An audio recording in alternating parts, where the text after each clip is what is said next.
Within Audio Processing and Effects Coursework 2, I was given the task of creating 6 synthesised sounds which would coincide with 6 pictures. These pictures would be displayed in an art gallery and the sounds were to enhance the picture and the viewer's experience. The main body of the patch is split into 2 sections. These are the looping of the pictures and the looping of the audio. Within the pictures, there is a metro which controls when the pictures and sounds change. For example, when there is a bang, picture 1 fades in over 3 seconds. When the bang is produced again, picture 1 fades out and picture 2 fades in. This exact same bang message is controlling the audio. The length between the bang can be changed using a number box, which determines how long it takes for each bang to be produced in seconds. In the subpatch for picture 1, a sequencer has been created. This uses 2 selects, which send bangs at 60 beats per minute and 30 beats per minute.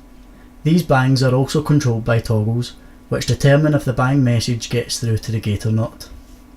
These bangs then trigger MIDI notes at different pitches, which change from MIDI to frequency and sent out in a cycle.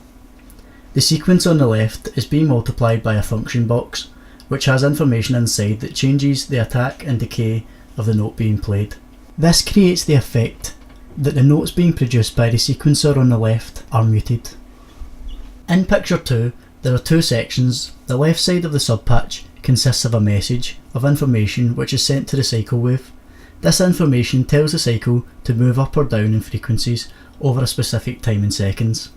This represents the wind accurately.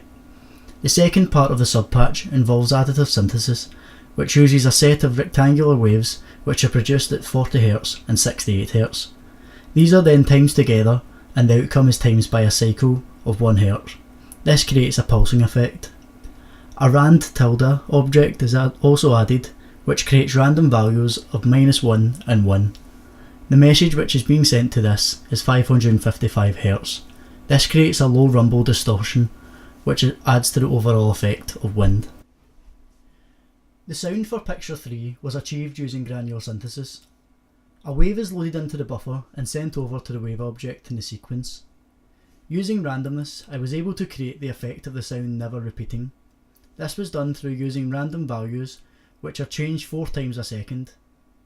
These random values change the length of the grain and the pitch of the grain. This is added with the additive section, which fades in and out, using the effect which I learnt in my guest lecture this year. This uses the dial object, which is scaled from 0 to 100.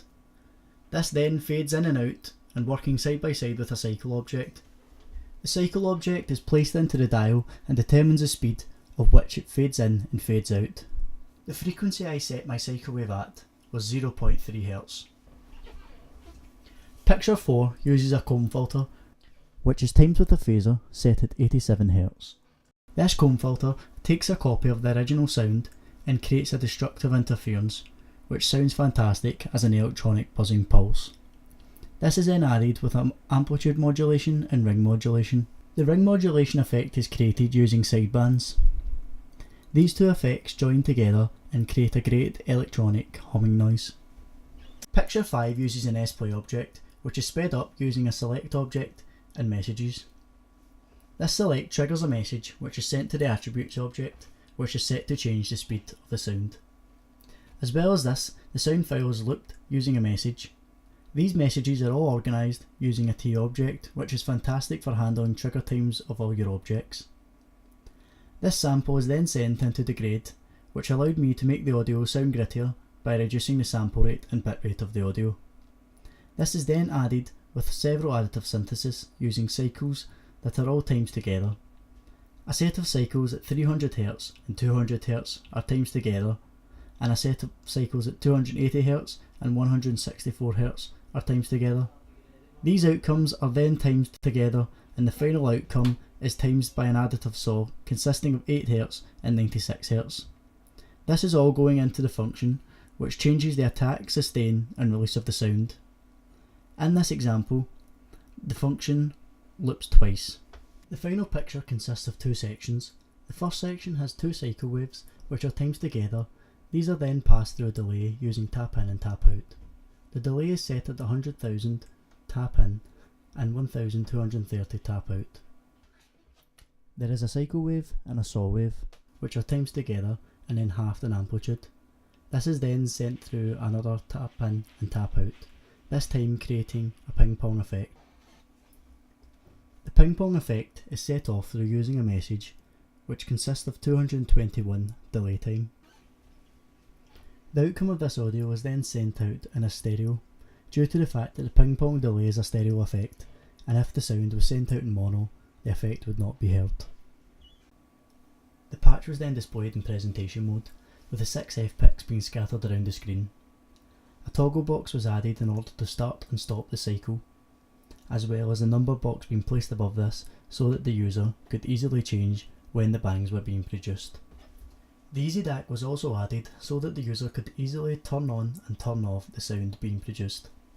As well as this, a volume gain was also added so that the user could easily change the volume of the overall patch to suit themselves.